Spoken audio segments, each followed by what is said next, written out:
Samuel Eto'o trahi par les Lions indomptables du Cameroun. La question capitale vient d'être posée. Est-ce réellement la fin de l'autorité de Samuel Eto'o et de la FECAFOOT? La question reste à poser. Vous n'êtes pas sans savoir que depuis un moment, un bras de fer oppose Samuel Eto'o, c'est-à-dire la FECAFOOT, et le ministère du Sport au Cameroun. Un bras de fer qui dure déjà des mois, mais les dernières nouvelles ne sont pas en faveur de Samuel Eto'o. Que se passe-t-il réellement? Pourquoi les joueurs ont lâché Samuel Eto'o qui est en train de combattre pour leur bien? Suivez cette vidéo jusqu'à la fin pour mieux comprendre la situation. Le combat de Samuel Eto'o, c'est de mettre les joueurs bien, mais surtout d'éviter le détournement de fonds dans le milieu sportif, plus précisément dans le football. Et d'ailleurs, Samuel Eto'o a été la seule personne à tenir tête au gouvernement, c'est-à-dire le ministère du Sport au Cameroun, en imposant sa gouvernance au sein du milieu sportif. Que s'est-il passé récemment qui pourra conduire à la fin de la carrière de Samuel Eto'o à la FECAFOOT? Vous n'êtes pas sans savoir que les Lions indomptables devraient discuter les matchs éliminatoires de la CAN. Alors pour ce fait, Samuel Eto'o a adressé un message à leurs clubs respectifs de les libérer pour qu'ils puissent rejoindre le territoire camerounais. Jusque-là, ça va bien. Mais qu'est-ce qui se passe réellement? Le ministère du Sport a voulu que le match se joue sur le terrain de Yaoundé et a réservé un hôtel 5 étoiles sur les lieux pour l'équipe. Alors que normalement, c'est le devoir de la FECAFOOT de le faire, de décider de l'heure où se jouera les matchs, d'adresser des courriers aux clubs respectifs des joueurs et de l'organisation entière du déroulement de cette rencontre. Alors pour ce fait, Samuel Eto'o décide de contourner l'autorité du ministère du Sport en proposant un terrain à Douala, l'un des 5 terrains nouvellement construits au cours de la dernière CAN jouée au Cameroun pour le déroulement de cette rencontre. Que s'est-il réellement passé? La structure chargée de l'entretien de ce terrain a adressé un courrier à Samuel Eto'o et au ministère du Sport pour dire que le terrain n'est pas opérationnel. Ce que nous devons noter, c'est que cette structure est dirigée par un ancien footballeur qui n'est pas vraiment dans de bons termes avec Samuel Eto'o. Ce dernier par la suite tourne des preuves en visuel du terrain qui n'est vraiment pas opérationnel. Alors, Samuel Eto'o décide de faire jouer les joueurs au nord du Cameroun vu qu'il y a un terrain là-bas qui est opérationnel, selon lui. À sa grande surprise, la même structure adresse un autre courrier pour dire que l'autre terrain aussi n'est pas opérationnel et que pour ce faire, il a besoin d'un mois pour que le terrain soit opérationnel, alors que le match sera joué en moins d'un mois. Est-ce une nouvelle stratégie de manigance pour mettre les bâtons dans les roues à Samuel Eto'o?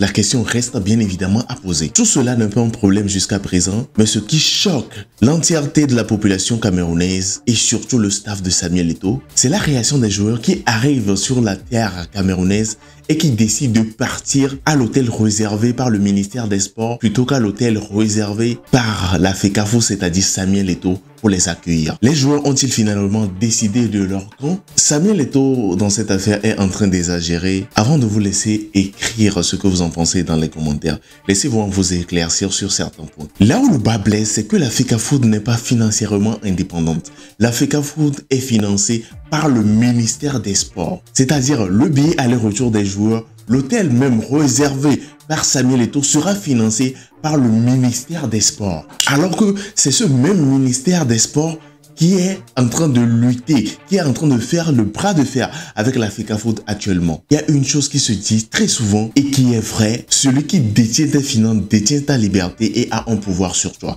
C'est ce qui se passe actuellement entre la FECAFOOT et le ministère des Sports, et les joueurs ont très vite compris. Les joueurs ne sont pas payés par la FECAFOOT, les joueurs sont payés par le ministère des Sports. Et en Afrique, pour décider entre celui qui gère bien et celui qui est chargé de me payer, le choix est très rapide.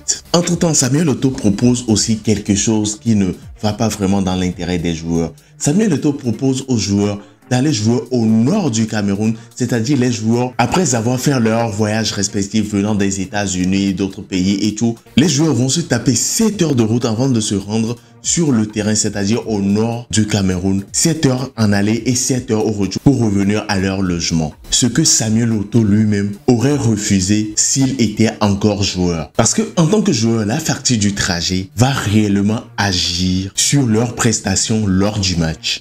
Au final, les joueurs ont choisi le ministère des Sports et ont laissé la FECAFOOT. Samuel Eto'o a-t-il compris la réaction des joueurs? Samuel Eto'o s'est-il réellement senti trahi par les joueurs? La question reste bien évidemment à poser. Du compte fait, écrivez-moi ce que vous en pensez dans les commentaires. Quelle sera la décision finale de Samuel Eto'o? Va-t-il décider d'abandonner la FECAFOOT, de déposer sa démission. Parce que pour moi, c'est la meilleure des solutions. Là où on te sert le manque de respect, retire-toi tout simplement. Les joueurs sont actuellement comme ce bébé que Samuel Eto'o est en train de vouloir protéger. Mais si ce bébé ne veut pas être protégé, vaut mieux laisser. Samuel Eto'o doit choisir de préserver sa réputation, de garder son respect en se retirant de la FECAFOOT et en laissant le ministère des Sports tout gérer. Que pensez-vous réellement de cette affaire? N'hésitez pas à l'écrire dans les commentaires, mais surtout à vous abonner très massivement à la chaîne. Activez la cloche de notification pour être prévenu quand je ferai sortir une nouvelle vidéo. C'était Mr J. Mais moi j'ai choisi mon camp. Je ne suis jamais neutre. J'essaie d'expliquer, toujours d'argumenter, mais je ne suis jamais neutre. Super. Ça veut dire qu'aujourd'hui, qu'est-ce qui se passe? Il se passe qu'il y a des causes efficientes, causes profondes, et des causes superficielles. La cause profonde est une question d'ego surdimensionné qui oppose deux organisations. D'un côté, l'ONIS-MINSEP, de l'autre, la FECAFOOT. Mais je donne un avis, un préjugé favorable pour la FECAFOOT parce que on a l'article 16.1 et 16.11 que vous avez indiqué tout à l'heure. La FECAFOOT a communiqué à la CAF le choix du stade. Comme les textes le lui permettent, la CAF a entériné. Il n'y a plus de débat. La CAF a entériné. La CAF a choisi ses arbitres, son commissaire de match, tout ce que vous voulez.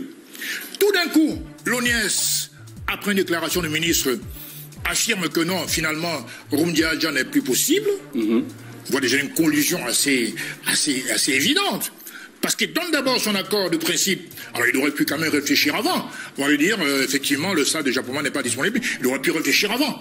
Donc il donne son accord de principe. Après la déclaration du ministre, il se rallie.